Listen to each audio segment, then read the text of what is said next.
We remain steadfast in our commitment in delivering local news that matters. Stories that inspire. Enriching the lives of Filipinos in the Philippines and across the globe. This is your GMA Regional TV. Buong puso para sa Pilipino. Ang mga pinakamalalaking balita ngayong Lunes. Babaeng nagbebenta ng lupa gamit ang pekeng dokumento timbog sa entrapment operation ng NBI Alaminos sa Mangaldan, Pangasinan. Lalaki patay sa karambola ng 3 sasakyan sa Batac City, Ilocos Norte. Insidente sa pool sa dashcam. 4 na magsasaka na nagpapainom ng baka sa bukid tinamaan ng kidlat. 3 sa mga biktima na ospital. At 19 na kandidata nagpamalas ng ganda at galing sa Limgas na Pangasinan 2024.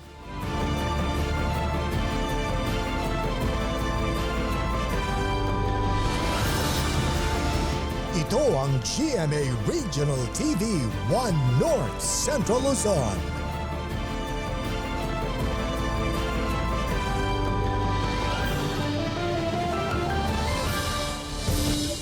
Masantos siyang aram na imbag malem baya pagat panapon kapuso. Narito na ang One North Central Luzon. Hatid namin ang mga pinakamalaki at pinakahuling balita sa Hilaga at Gitnang Luzon. Live mula rito sa GMA Dagupan Station. Ako po si Chris Zuniga.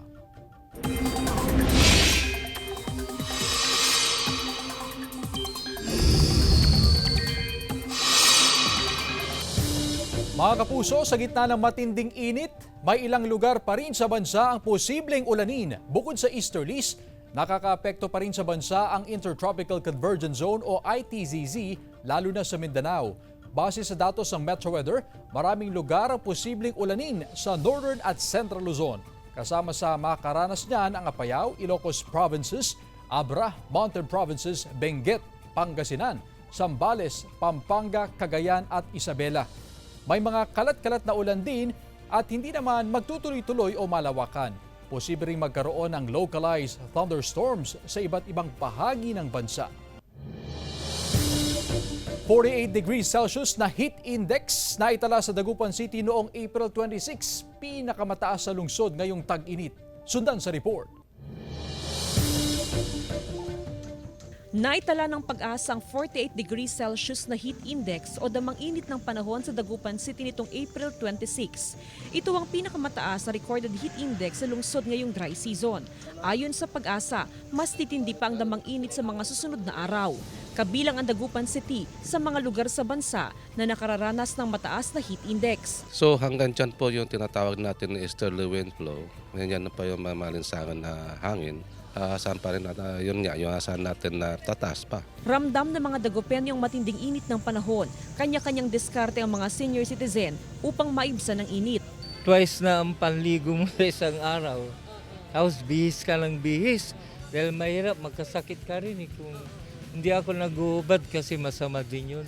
Kung may pinakadirektang naapektuhan daw ngayong nararanasan ang mataas na heat index ay ang mga negosyanteng babad sa araw gaya ni Louie. Mahirap kasi nasa mainit ka. Kailangan mo maghanap ng masisilungan para sa sarili mo rin yun na hindi ka magkasakit ganun. Ngayong nasa danger category ang heat index sa Dagupan City, patuloy ang panawagan ng Health Authority sa publiko na magdoble ingat. Panatilihing hydrated ang katawan, iwasan din hanggat maaari na ma-exposed sa matinding sikat ng araw. Kasama si Jing Dakanay, Jasmine Gabriel Galban, One North Central Luzon. Samantala mahigit 5,000 kilo ng bangus sabay-sabay na iihawin sa Kalutan Dalan na bahagi ng Bangus Festival sa Dagupan City bukas. Yan ang tinutukan live ni Jasmine Gabriel Galban. Jasmine?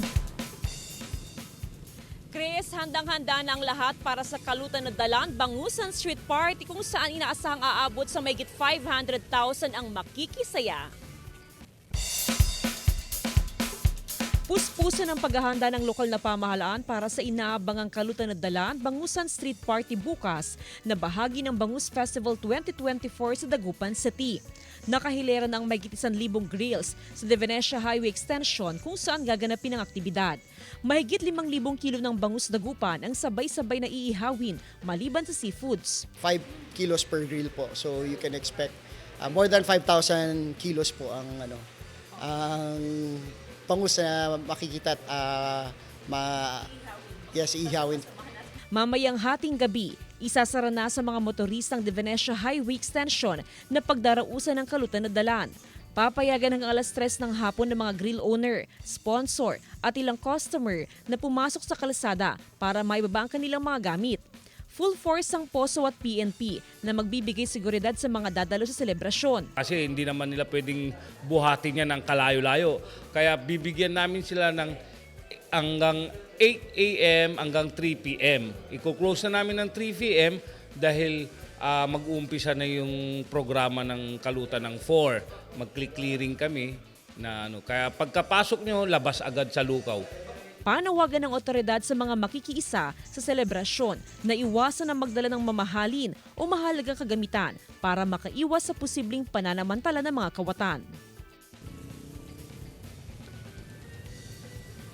Chris, kabilang din sa makikisaya bukas para sa Bangusan Street Party ang GMA Regional TV Kapuso Fiesta. Nariyan ang cast ng Running Man na PH na sina Glyza De Castro, Lexi Gonzalez, Angel Guardian at Buboy Villar. Present din bukas, Chris, ang makiling stars na sina El Villanueva at Derek Monasterio. Nariyan din ang Kapuso performer na si Anthony Rosaldo with Kapuso comedians Bubay and Pipita Curtis at syempre hosted by May Bautista. Chris? Maraming salamat, Jasmine Gabriel Galban. Samantala, arestado ang isang babae sa entrapment operation ng NBI Alaminos City District Office sa Mangaldan, Pangasinan noong Sabado. Sa pulsa video ang pakipagkita ng babae sa complainant para magbenta ng lupa sa Mangaldan, Pangasinan sa halagang 150,000 pesos. Pero napag-alaman na peke ang mga dokumento nito pati na ang transfer certificate title ng lote. Naharap sa kasong estafa at falsification of documents ang babae na may kaukulang piyansa. Lalaki patay sa karambola ng 3 sasakyan sa Batac City, Ilocos Norte. Insidente sa pool sa video. Nakaalerto si Gab De Luna. Patay ang 54 anyos na lalaki matapos magkarambola ang 3 sasakyan sa bahagi ng Tabog, Batac City, Ilocos Norte. Unang sumalpok ang minamaneho niyang kotse sa kasalubong na SUV. Makikita sa dashcam footage na umagaw ng linya ang kotse. Kuha rin sa CCTV camera ang salpukan. Nadamay naman ang isa pang kasunod na SUV. Sa lakas ng impact, nagkayupi-yupi ang mga sasakyang sangkot sa aksidente. Andun sila ngayon sa station. Inaantay kung mag-uusap yung both parties. Agad na itinakbo sa pagamutan ng mga driver na nagtamo ng matinding sugat. Ngunit kalaunan, binawian din ng buhay ang driver ng kotse. Napag-alamang positibo sa alcohol breath test ang mga driver ng 2 sangkot na SUV. Inisyuhan pa lang sila ng ticket na driving while under the influence. Nakatakda namang mag-usap ang pamilya ng namatayan at ang mga sangkot na driver. Itong Barangay Magnoang at saka Barangay Tabug is accident prone area kasi yan. So na-requestan naman natin previously, na-requestan natin dito sa DPWH na magdagdag ng additional signage. Pero sabi nila is medyo okay naman na yung mga signages. So tayong mga motorista talaga dapat mag-ingat doon. Kasama si Reynold Velasco, Gab De Luna, 1 North Central Luzon. Patay din ang isang lalaki matapos sumalpok ang minamanehong motorsiklo sa nag-overtake na motorsiklo sa Calasiao, Pangasinan. Nakatutok si Claire Lacanilaw. Kita sa CCTV camera ang isang motorsiklo na nag-overtake sa isang tricycle sa kabaan ng Barangay Buod, Calasiao, Pangasinan. Nang biglang sumalpok sa kasalubong na motorsiklo. Sa lakas ng impact, tumilapon ang rider ng nag-overtake na motorsiklo habang napahandusay ang sinalpok nitong rider. Dito na siya nasagasaan ng paparating na tricycle. at isang multi-purpose vehicle. Kita rin sa CCTV ang pagbaliktad ng isa pang tricycle matapos masagasaan ng biktima. Sinubukang dalhin sa ospital ang 28 anyos na biktima pero idineklara itong dead on arrival. Yung victim one is may naka-helmet but yung victim 2 kasi is under the influence of liquor, nakainom siya. Yung umagaw ng linya is nakainom. Tumangging magbigay ng pahayag ang kaanak ng nasawing biktima habang kritikal sa paggamutan ang rider ng nakabanggaan nitong motorsiklo. Patuloy naman ang pakikipag-usap ng PNP at pamilya ng biktima sa iba pang sasakyan na sangkot sa aksidente. Sa barangay Bud is accident prone area talaga pero laging mag-ingat po tayo sa anumang sakuna, lalang-lalo na pagka madaling araw, ingat-ingat lang sa pagmamaneho. Kasama si Ron Alister Taniedo, Claire Lacanilaw, 1 North Central Luzon. 19 na kandidata nagpamalas ng ganda at galing sa Limgas na Pangasinan 2024. Tunghayan sa report.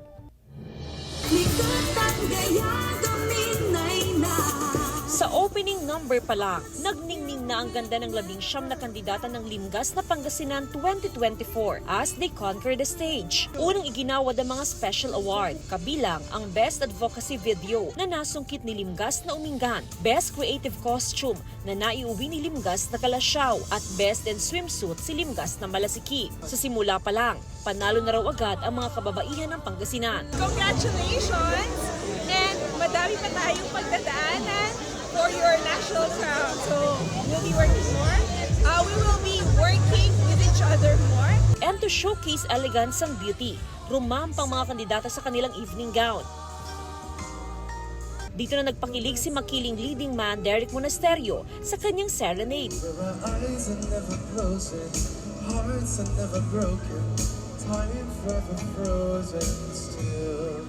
Sobrang saya, sobrang warm ng pagtanggap nila sa akin dito. It's an honor to really perform for the people kasi this is my way of showing gratitude to them for, of course, supporting Makiling. Habang all night nilang kasama si 24 Oras Game Changer segment host and GMA Synergy sportscaster Martin Javier bilang host ng programa. Nagpapasalamat kami na ganda yung suporta nila ng mga kapuso natin, mga Pangasinense. Actually, quite honored to be hosting the mother of all pageants here kasi syempre this is a culmination of everything, you know, representing Miss World, Mutya, and Miss Grand International. Isa sa mga pinakainabangan sa gabi, ang pagrampa ni Miss Universe Philippines 2023 Michelle Marquez D na isa sa mga judge ng pageant. Isang malaking karangalan talaga to be chosen as one of the judges, but you know, aside from this amazing experience to be trusted with that, I am such a foodie. I love the food here in Pangasinan. I love the culture. I love the people. So maraming salamat sa mainit na pagtanggap sa akin dito. Limgas number 13! At matapos ang buong gabi ng pagpapakita ng galing at ganda, sa huli, naiuwi ni Lia Ijen Lailo ng Puzurubio ang titulo ng Limgas na Pangasinan World. Limgas na Pangasinan Grand, si Jenes Victoria Mejia ng Malasiki. At Limgas na Pangasinan Mutya, si Perline Joy Bayog ng Lingayen. Jasmine Gabriel Galban, 1 North Central Luzon. Ito ang GMA Regional TV 1 North Central Luzon.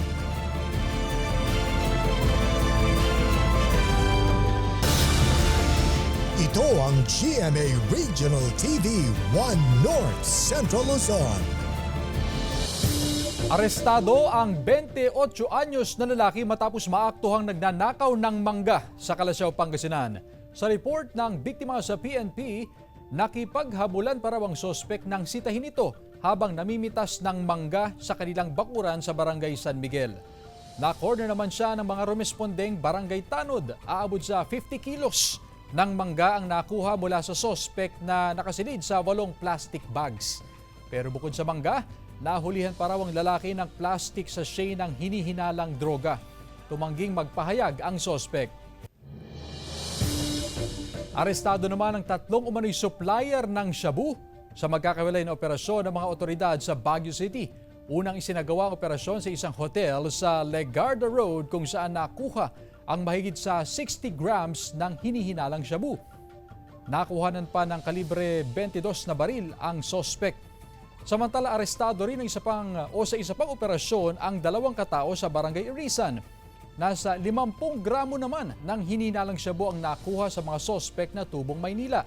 Sa kabuuan, tinatayang nasa 700,000 piso na halaga ng hinihinalang shabu ang nakumpiska. Itinanggi naman ng mga sospek ang paratang pero inihanda na ang kasong kakaharapin nila.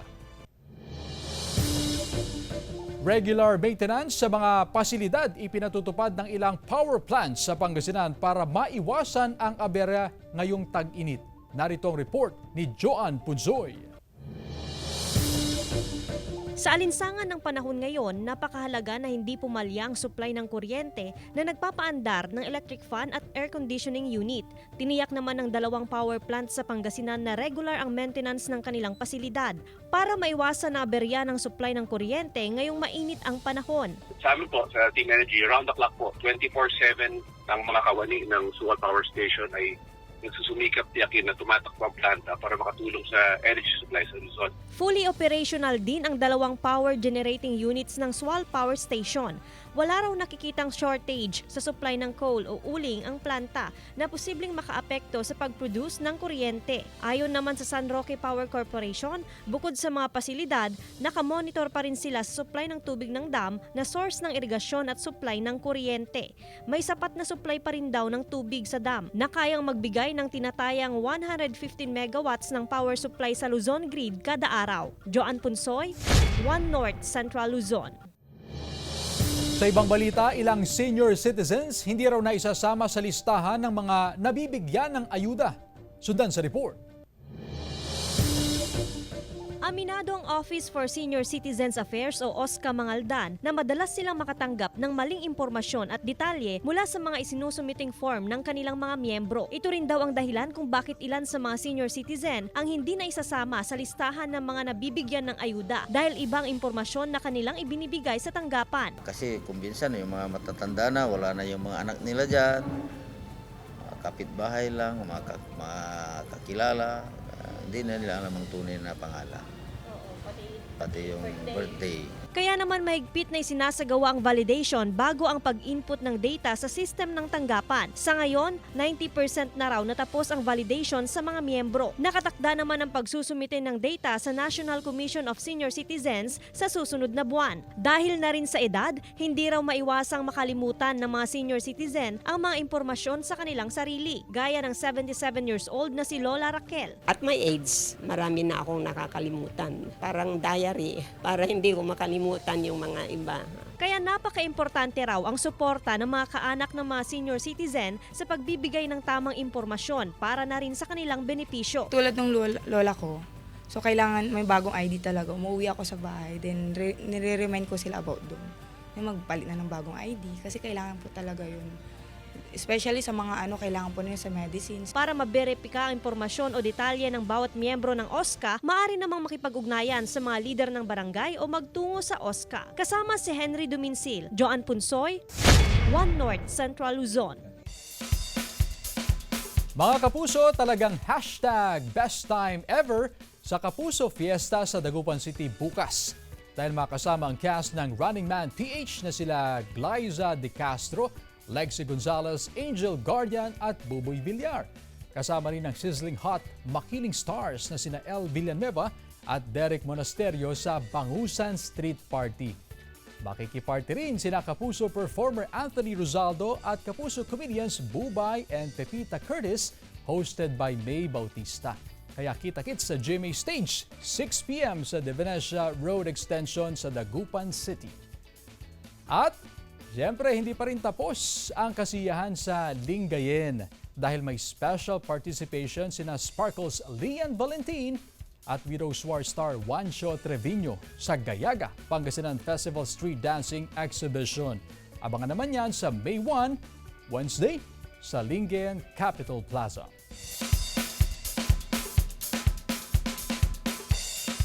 Mga kalahok na grupo nagtagisan sa performance at makukulay na props sa Gilon-Gilon at Balay Street Dancing Competition. Donghayan sa report. Sinimulan ng parada ang Gilon-Gilon at Balay Street Dance Competition na bahagi ng Bangus Festival 2024. Hinati ang 31 barangay sa Dagupan City sa 6 na clusters. Marami ang nag-abang sa parada. Happy naman po ma'am kasi po araw po ng Bangus Festival sa City of Dagupan po ma'am. Manalo po ma'am, ang importante po nagawa po namin ang best namin ma'am. Happy Bangus Festival Dagupeños, lahat tayo panalo dito. Bitbit ang naglalakihang bangus props at bonggang costumes. Nag-showdown ang mga kalahok sa City Plaza. Tema ng street dance ang ipinagmamalaking produkto ng lungsod, ang bangus. Tinaguri ang World Bangus Capital ang Dagupan City dahil sa kakaibang lasa at linamnam ng bangus. Ibig sabihin naman ng Gilon-Gilon ay ang pamamaraan ng paghuli o paghango ng bangus. Isang pasasalamat din ng festival sa patron ng lungsod. Ang Dagupan ay nakilala sa buong mundo bilang pinakamasarap na bangus. At tayo ay nagdiriwang bilang pasasalamat sa ating mahal na patron na si St. John Evangelista na siya ay isang fisherman. Nakaka-enjoy. Masaya kasi siyempre 'di ba, taon-taon naman na ginaganap ito. Sa huli, nasungkit ng Cluster 6 kasama ang mga barangay ng Pantal, Lasip Chico, Lucaw, Maluwod at Tapuac ang championship. Joan Punsoy, One North Central Luzon.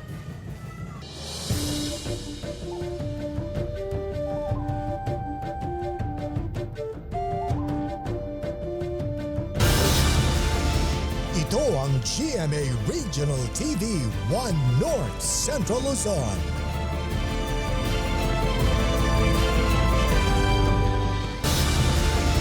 Ito ang GMA Regional TV 1 North Central Luzon. Binatilyong naligo sa irigasyon sa Bantay, Ilocos Sur nalunod. Sundan sa report. Patay na nang matagpuan ng 17 anyos na si Romy Castillo sa irigasyon ng Kapangdanan, Bantay, Ilocos Sur. Ayon sa pamilya ng biktima, nagsimula raw silang mag-alala nang hindi ito umuwi ng bahay pasado 10:00 ng gabi. Sa malapit na dike raw natagpuan ang kanyang mga damit. Posible raw na naligo ito sa irigasyon at doon inatake ng sakit na epilepsy. Uray basi nga danong sir pa iparpari matanog kisungming ka nakaro. Di ko linikaw-likaw po aji ko. Tepon di sir gente mismo nga nakakuan na. Kun sir nakapalog. Tama kita di duwa nga dapan namin. Sinubukan pa siyang isalba. Pero idineklara ng dead on the spot ng sumuring doktor. Sinasis yung victim, nag-conduct din ng CPR. Makita naman yung biktima na no signs of life na. Humihingi naman ng tulong ang pamilya sa pagpapalibing sa kaanak. Sa Lawag City, patay ang 19 anyos na lalaki matapos malunod sa ilog. Nakipag-inuman daw ang biktima sa mga katrabaho nang magkayaya ang manghuli ng isda. Napunta raw siya sa malalim na bahagi ng ilog kung saan hindi siya nakalangoy. Gab de Luna, 1 North Central Luzon. Samantala, 4 na magsasaka na nagpapainom ng baka sa bukid, tinamaan ng kidlat. 3 sa mga biktima na ospital. Tutukan sa report. Laking pasasalamat ng 67 anyos na si Efren Canabe na hindi siya napuruhan ng tamaan sila ng kidlat sa bukid na bahagi ng barangay Magtaking, Bogalyon, Pangasinan. Nagpapainom siya ng alagang baka kasamang 3 iba pa nang bumuhos ang malakas na ulan na sinabayan ng hangin. Sa pagtama ng kidlat, nawalan daw ng malay ang 3 niyang kasamahan dahil hindi siya napuruhan. Agad siyang nakahingi ng tulong. Kumulog doon sa may parting bundok 2 beses. Nang pangatlo na kidlat, sabay na yung putok, doon kami tinamaan. Dinala sa ospital ang 3 niyang kasamahan na sina Oliver Soriano, 35 anyos, Ramon Tamondong, 52 anyos, at Virgilio de Leon, 73 anyos. Nagtamo ng sugat sa iba't ibang bahagi ng katawan ang mga biktima. Pasalamat ako sa Panginoon dahil yung kapatid ko medyo malakas. Kasi hindi ko alam yung nangyari noon eh. Nung oras na yon na dumating sa bahay, yung kapatid ko, pasuray-suray na yung lakad. Pinasyalan ko na lang kaninang madaling araw kasi lang, kumusta na yung nyo teka ko? Yung dito ko lang, tapos dito nasunog daw dito yung... Ayon sa Pag-asa, tuwing hapon, nakararanas ng localized thunderstorm. Paalala ng otoridad, umiwas na pumunta sa patag na lugar at iwasang tumabi malapit sa mga matataas na puno upang makaiwas sa kahalintulad na insidente. Kung sa mataas na lugar po tayo, umiwas po tayo doon sa mga malalapit na medyo attractive sa ating mga yung sitlat para makaiwas tayo sa pagtama ng sitlat sa atin. Kasama si Ron Alister Taniedo, Claire Lacanilaw, 1 North Central Luzon. Nakaschedule na para sa public hearing ang proposed ordinance na naglalayong maningil ng 20 pesos sa pag-i-issue ng barangay clearance sa Barangay Salaan, Mangaldan, Pangasinan. Hakbang ito ng mga opisyal ng barangay para magkaroon ng dagdag na income na makakatulong daw sa iba't ibang proyekto ng barangay. Sa proposed ordinance, exempted sa mga sisingilin ang mga indigent. Hati naman opinion dito ng mga residente pero nangako ang barangay council na dadaan ito sa public hearing. Okay naman kung kasi magpapag-public hearing pa kami sa May 4. Oo. Pagka ni-request na okay, tuloy-tuloy natin. Maagang nag-iikot sa mga kabahayan sa Barangay Bunuan Gazette, Dagupan City ang ilang health workers upang magbahagi ng bakuna sa mga bata. Paraan nila ito upang makaiwas sa epekto ng mainit na panahon. Bukod dito, nagpapatupad sila ng heat break o may oras lamang ng paglabas o pag-iikot sa mga kabahayan. Iniiwasan nilang mag-house to house pagpatak ng alas 10 ng umaga. Initiyak naman ng mga BHW na naibibigay pa rin ang serbisyo para sa mga kabarangay sa gitna ng mainit na panahon. Mga huling sandali ng OFW na tubong Cagayan na nasawi sa malawakang pagbaha sa Dubai, nakuhanan ng video. May detalye si Russell Simorio. Walang kasing sakit para sa inang si Maricris Ancheta mula sa barangay Masikal, Amulong, Cagayan ang mapait na sinapit ng kanyang anak na OFW sa Dubai, United Arab Emirates. Kabilang ang 30 anyos niyang panganay na si Marjorie sa 3 Pilipinong nasawi sa malawakang pagbaha roon. Ibinahagi ng ina ang huling pag-uusap nila ng anak bago maputol ang telecommunication signal. April 15 nang ipadala ni Marjorie ang video na ito kung saan lulan siya ng sasakyan habang ipinapakita ang unti-unting pagtaas ng antas ng baha.